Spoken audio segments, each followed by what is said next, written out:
we kind of wanted to talk a little bit about the Patriots dynasty now that they're going to be in the news for the next couple days here as everyone's watching the roast. And of the weird thing about the Patriots dynasty is it's kind of two dynasties. I know that it's the Brady Belichick run from 2001 to 2018 or something like that. But if you break down the winning, like the Super Bowl winning, it's really a two dynasty team.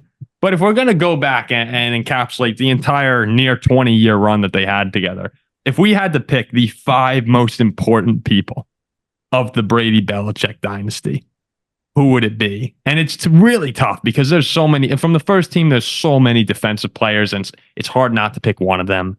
And then the second team, that's when you have Gronk come in, and then there's like Randy Moss at somewhere in between, and there's coaches and ownership.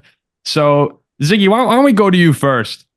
Do you have a top five of the Patriots dynasty? I do, and we'll see. I'm gonna go from the top and work my way down because 1 and 2 are so obvious. There's no suspense. As you said, it's the Brady Belichick dynasty. So 1 and 2, obviously Brady and Belichick. Number 3, I've got Josh McDaniels. Immediately, I'm over it. People might not be happy about that, but here's the fact: when he was there, the offense ran well. When he was not there, the offense did not run nearly as well. He was really important, as you talk about, with that second half run. Because here's the thing you have to keep in mind, right? You point out that there's all these players and they're important, but who's around for the longest? It's never going to be the players, with the exception of Brady, because they're only there for so long.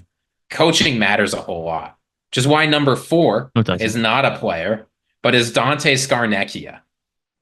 Okay, yeah. We're talking, he's got 5 rings. He was the offensive line coach and assistant head coach for 13 years, offensive line coach for 3 more.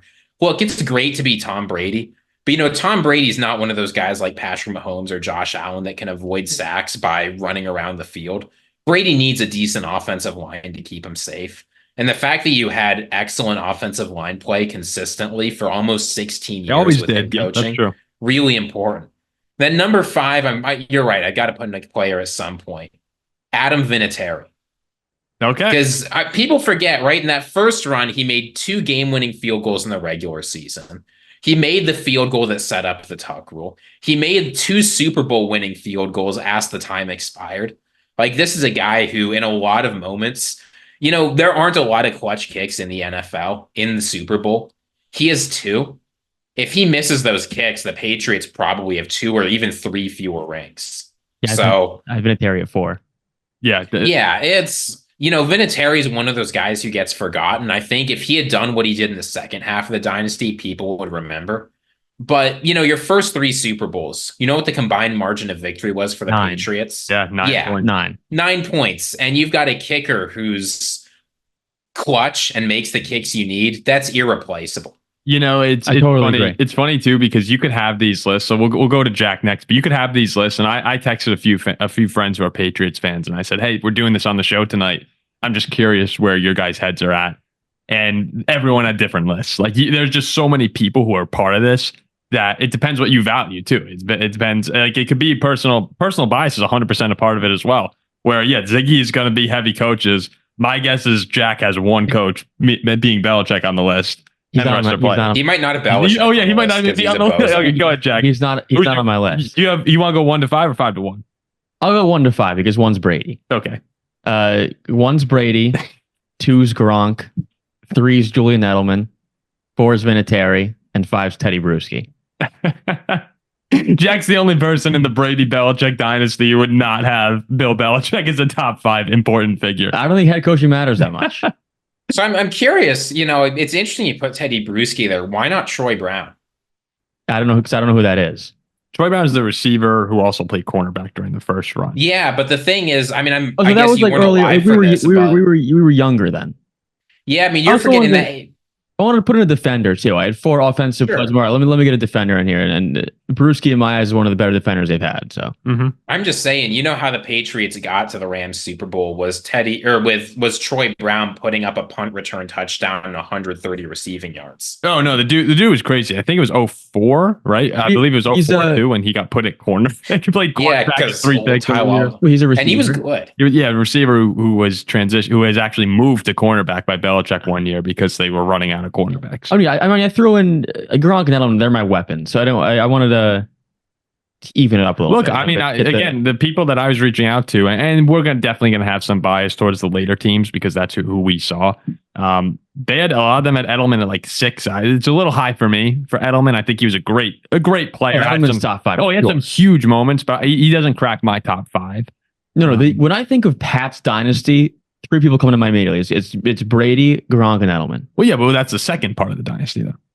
Well, I guess that's the part that I remember more. Oh yeah, no. I mean, you forget about who remembers Willie McGinnis these days, right? We'll get Willie McGinnis. on NFL Network. We'll get comments from older dudes with names that I've. Oh, I'd love to see people. Ty Law. Oh, Ty Law is there. So here's my top 5.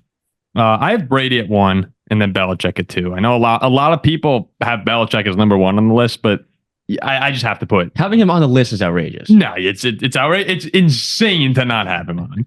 So Brady 1, Belichick 2.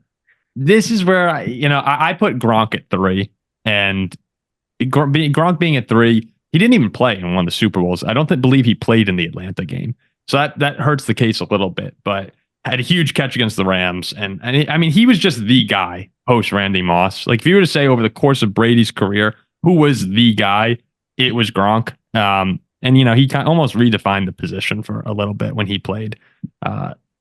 At least what success was at the position for a bit. So I have Gronkowski there at 3. 4, I have Vinatieri as well.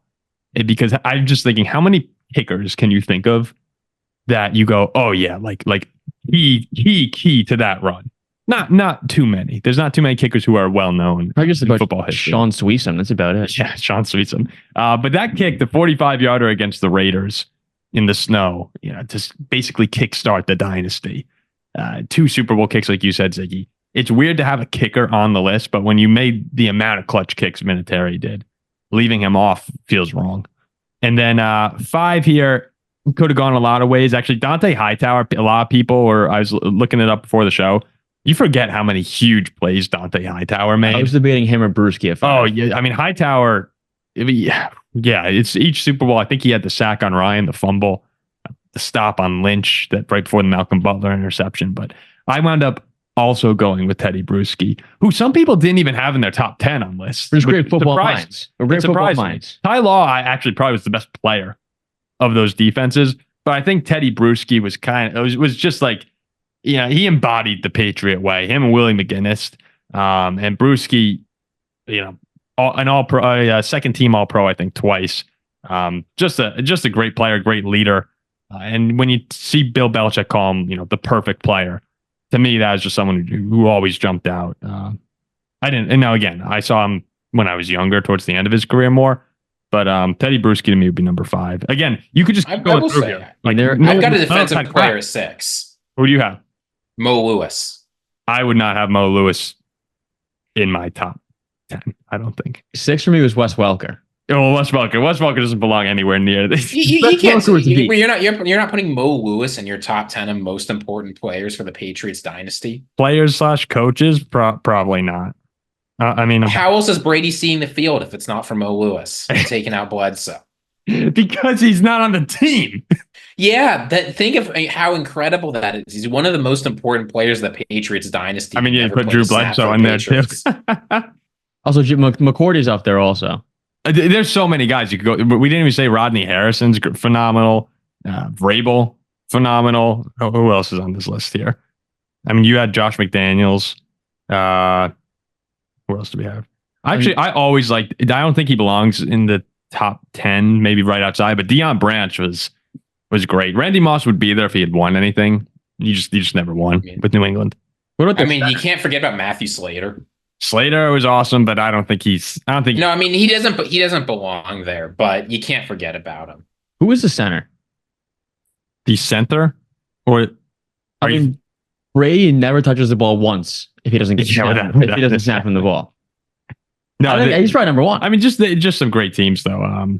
Over the years, and no one had Kraft in their top 5 either. I was waiting to see if any of you guys had Robert. I mean, Kraft, I think you can definitely make the argument because he made what's pretty much an unprecedented move of letting a Pro Bowl starting quarterback on a big deal just go. Mm-hmm. That as an owner, I mean, it would be, I'm trying to make a comparison. It would be like, imagine Kirk Cousins makes a Pro Bowl next year.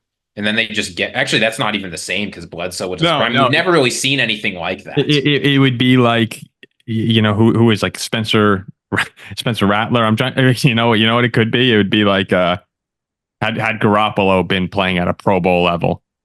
Yeah. And you just immediately trade him for Brock Purdy. And then just to start Brock Purdy. And yeah, you go Purdy. I mean, to be fair, like they were on fire. But I mean, you know what it actually kind of could be. And again, this is not, you're not gonna get a perfect comparison here, but when Alex Smith was playing really well, the 49ers were cooking back in 2012, and he got hurt, and Kaepernick came in. That's in some ways. I mean, Kaepernick was a higher pick than Brady, but still, like I remember watching that in the moment, being like, "Wow, they're really sticking." Like Kaepernick had the great. It was either Monday night or Sunday night football game when Alex Smith had to sit out. And I remember the next week, everyone was like, "Oh, are they going? You have to put Alex Smith back in, right?" And when they played Kaepernick, it was like, "Wow, this is Harbaugh out of his mind here." And they rode that to the Super Bowl before the Ravens got him. So yeah, it's fun to talk back on these Patriots teams. It was a nice way to wrap it up. It felt like a good ending. I haven't watched all the way through the Netflix. What was it? The Amazon show? Yeah, it's good in some parts. It's bad in others. Yeah, but this one was fun because you got some of those sorts of stories, and it was so lighthearted too, and you got to see the other side of people. So, yeah, a great night for Patriots fans, and Tom Brady wins again. He always wins. He keeps finding ways to win.